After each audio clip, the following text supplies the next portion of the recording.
여기서 가장 중요한 게 뭐였어요? 선거를 할 때 여기서의 무관한 대안이라는 정의가 굉장히 중요한 거였지. 근데 그 정의는 내가 해요? 케네스 에로가 해요? 케네스 에로가 한 정의를 내가 학습해서 알고 있어야 되는 거죠. 그래서 그게 뭐라고? 무관한 대안이 뽑힐 가능성이 전혀 없는 다른 후보가 되겠다. 그죠? 뽑힐 가능성이 전혀 없는 후보가 뭐에 영향을 끼치면 안 돼요? 결정, 그지?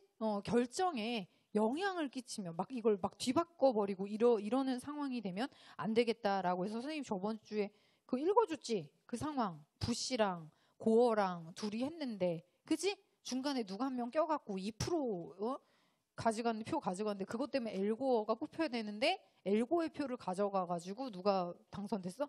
실제 조지 부시가 대통령이 된. 그렇죠? 여기서 중요한 건 뭐냐면 고어가 억울하다 이게 중요한 게 아니라 고어하고 또 다른 그 사람 그 이름이 뭐였죠? 네이더야 네이더. 네이버 아니고 네이더. 중요한 거는 부시하고 고어하고 누가 이기고 있었어? 고어가 이기고 있었어. 얘가 9% 얻었고 얘가 51% 얻었어. 근데 갑자기 네이더라는 정말 뽑히지도 않은 사람이 나와서 한 2%? 거의 3% 가져갔다 해볼게 그냥. 3%를 얘랑 나눠 가진 거지. 그래가지고 얘가 48%가 됐어. 그래갖고 졌어. 그래서 부시가 대통령이 됐어. 실제로. 그러면 지금 3% 가지고 얘가 무슨 대통령이 될 수는 없잖아. 얘 아니면 얘잖아. 그지? 근데 갑자기 얘가 튀어나와가지고 부시가 이겼어. 그러면 이게 지금 고어 입장에서 너무 억울하겠다. 이게 중요한 게 아니야, 얘들아. 뭐가 중요하냐면 이들을 뽑고 있는 이 전체 공동체의 이 개인, 사회에 개개인의 선호가 반영된 결과가 나와야 되잖아. 이 사회 안에 있는 이론들은 정치적 성격 중에 부시보다는 누구를 지지한 쪽이 많았던 거야? 고어나 네이더가 유사한 정치 성격을 띠고 있었다고. 그럼 이쪽을 지지하는 사람이 더 많음에도 불구하고 결국의 사회적 결정은 이 더 많은 사람들이 원하는 쪽이 아닌 게 된 게 문제인 거죠. 이게 문제인 거지.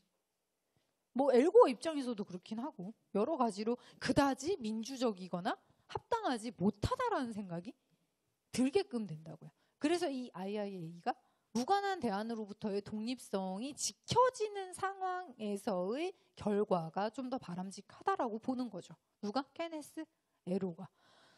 자, 현실에서는 그러니까 이것들이 문제가 되는 경우가 있기 때문에 문제가 그럼 다섯 번째가 뭐였어? 독재성이었잖아. 그지?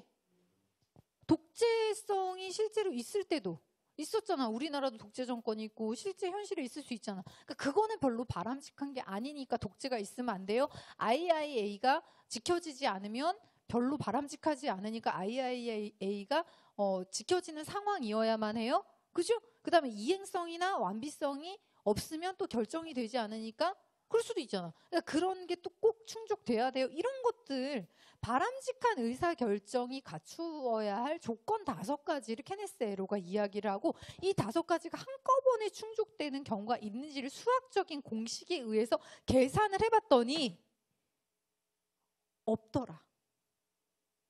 그래서 이런 경우는 현실에서 일어날 수가 없고 왜? 갔다 오세요.